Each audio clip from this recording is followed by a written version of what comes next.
Our series, Rebuilding America, showcases people and communities that are finding creative ways to build a better world, one project at a time.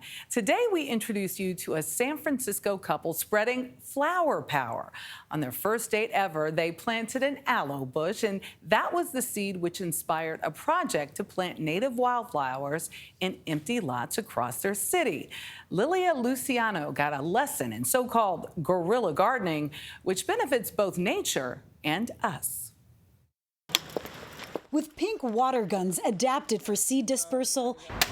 Oh, wow. This is us. Behold my street art. It is like street art. We met up with Shalico and Phoenix McGee, who've been leaving their colorful mark on the streets of San Francisco for the last decade. This is so beautiful. This is what happens when the entire seed pack goes to bloom. There's so many colors. It looks like my outfit. Yeah.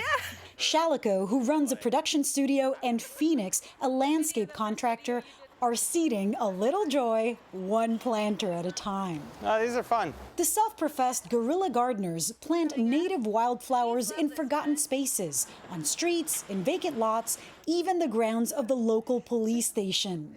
These are beautiful. They're so high. Yeah, they're popping off. You bring your shaker like this and the cops don't say anything?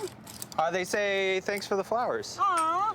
What is guerrilla gardening? We plant native pollinator seeds in neglected areas of land, and it's just a nice way to make a forgotten about space, you know, full of flowers. And you can see the pollinators all flying around in here. Supporting pollinators, of course, is beneficial for farming, but on the streets of this concrete jungle, the thrill of a successful seed bombing is real. I think people think it's like fun and like rebellious, and it's getting them excited about planting. With 250,000 followers on TikTok and over 5 million likes, Look at the different seeds in there. they've discovered a whole bunch of passionate planters on social media. And it turns out sowing these flowers is good for the soul. We take a break from our computers, or we take a walk at sunset, and we sow native seeds on our walks. We'll forget that we sowed a place up with seeds, and then we'll turn a corner 3 months later, and all of a sudden you'll see all of the plants. California and then a hyper-native Bay Area mix. Now the pair is all about spreading the gospel of the seeds. What's been the most rewarding for you? We're speaking at schools and universities, and we met with this troop of Girl Scouts. Put them in the shaker.